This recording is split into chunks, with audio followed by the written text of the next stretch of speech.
Iran কি ভয় pile যুক্ত ওই যে রাষ্ট্রের বিশাল রণতরী সাগরের দানব আব্রাহাম লিঙ্কনকে দেখে? দীর্ঘদিনের সামরিক উত্তেজনা কাটিয়ে যুক্তরাষ্ট্রের সঙ্গে পুনরায় আলোচনায় বসতে যাচ্ছে ইরান, বা বসতে পারে বলে জানা যাচ্ছে। আর এ বিষয়ে এমন কিছু তথ্য সামনে এসেছে যা আপনার জানা অত্যন্ত জরুরি।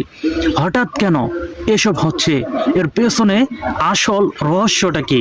চলুন বিস্তারিত জেনে নেই। কাতার, তুরস্ক, মিশর ও ওমানের মধ্যস্থতায় আগামী শুক্রবার 6 ফেব্রুয়ারি তুরস্কের ইস্তাম্বুলের দুই দেশের মধ্যে একটি গুরুত্বপূর্ণ বৈঠক অনুষ্ঠিত হতে পারে বলে জানা গেছে, যেখানে যুক্তরাষ্ট্রের বিশেষ দূত স্টিভ উইটকফ এবং ইরানের পররাষ্ট্রমন্ত্রী আব্বাস আরাকচি অংশ নেবেন বলে ধারণা করা হচ্ছে।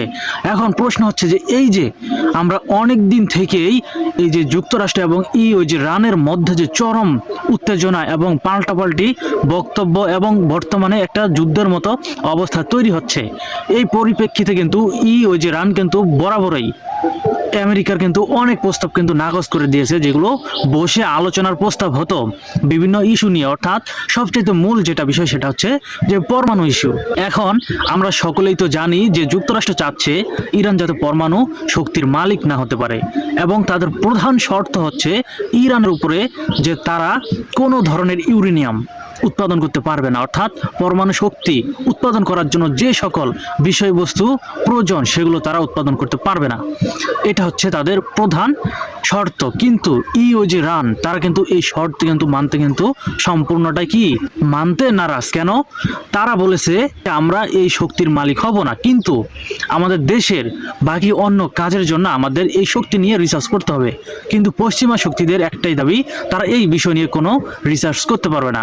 তবে এই রিপোর্টের দিকে তাকান যে তেহরানের পক্ষ থেকে জানানো হয়েছে যে ওয়াশিংটনের সঙ্গে বিদ্যমান উত্তেজনা কমাতে তারা আঞ্চলিক দেশগুলোর প্রস্তাবিত বেশ কয়েকটি কূটনৈতিক প্রক্রিয়া নিবিড়ভাবে পর্যালোচনা করেছে।